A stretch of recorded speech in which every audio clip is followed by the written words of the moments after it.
ಇನ್ನು ಎಸ್ಎಂ ಕೃಷ್ಣ ಅವರ ನಿವಾಸಕ್ಕೆ ಡಿಕೆಶಿ ಪತ್ನಿ ಆಗಮಿಸಿದ್ದಾರೆ. ಕೃಷ್ಣ ಅಂತಿಮ ದರ್ಶನವನ್ನ ಪಡೆದಿದ್ದಾರೆ. ಉಷಾ ಶಿವಕುಮಾರ್ ಕೃಷ್ಣ ನಿವಾಸಕ್ಕೆ ಪೊಲೀಸ್ ಆಯುಕ್ತ ದಯಾನಂದ್ ಅವರು ಕೂಡ ಆಗಮಿಸಿದ್ದಾರೆ.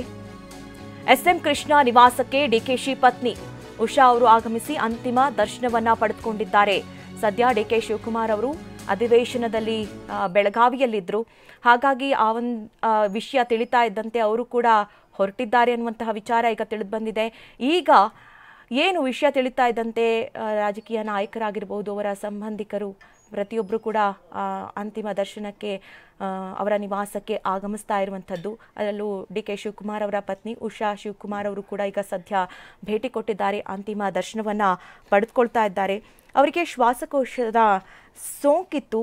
ಹೀಗಾಗಿ ಅವರು ಮಣಿಪಾಲದ ಆಸ್ಪತ್ರೆಗೆ ದಾಖಲಿಸಲಾಗಿತ್ತು.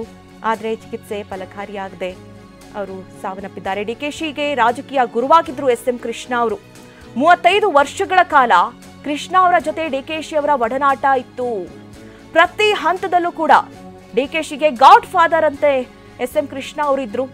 ಡಿಕೆಶಿಯನ್ನ ಎಸ್ಎಂ ಕೃಷ್ಣ ಶಿಷ್ಯ ಅಂತಲೇ ಕರೆಯಲಾಗ್ತಾ ಇತ್ತು. ಆ ರೀತಿಯ ಬಾಂಧವ್ಯ ಆಯಿತು. ಕೊನೆಗೆ ಎಸ್ಎಂ ಕೃಷ್ಣ ಅವರು ಮೊಮ್ಮಗನೇ ಡಿಕೆಶಿಗೆ ಅಳಿಯನಾಗಿ ಬಂದ್ರು. ಡಿಕೆಶಿಗೆ ರಾಜಕೀಯ ಗುರುವಾಗಿದ್ರು ಎಸ್ಎಂ ಕೃಷ್ಣ ಅವರು. ಹಾಗಾಗಿಯೇ ಆ ಸಂಬಂಧ ಆ ರೀತಿ ಮುಂದುವರಿತು ಅಂತಲೇ ಹೇಳಬಹುದು.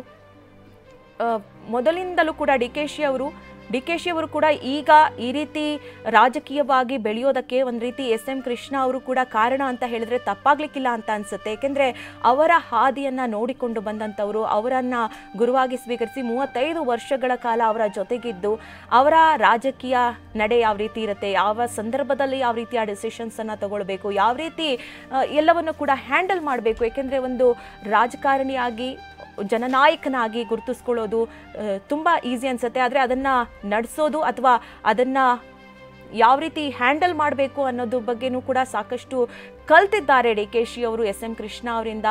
ಏಕೆಂದರೆ ಅವರು ಒಂದಲ್ಲ, ಕೆಪಿಸಿಸಿ ಅಧ್ಯಕ್ಷರಾಗಿದ್ದರು, ಸ್ಪೀಕರ್ ಆಗಿದ್ದರು, ಮಂತ್ರಿಗಳಾಗಿದ್ದರು, ಮುಖ್ಯಮಂತ್ರಿಗಳಾಗಿದ್ದರು. ಪ್ರತಿ ಒಂದು ವಿಭಾಗದಲ್ಲೂ ಕೂಡ ತಮ್ಮನ್ನು ತಾವು ತೊಡಗಿಸ್ಕೊಂಡಿರೋದ್ರಿಂದ ಅವರ ಆ ಒಂದು ಏನಿದೆ ಕಂಪ್ಲೀಟ್ ಆಗಿ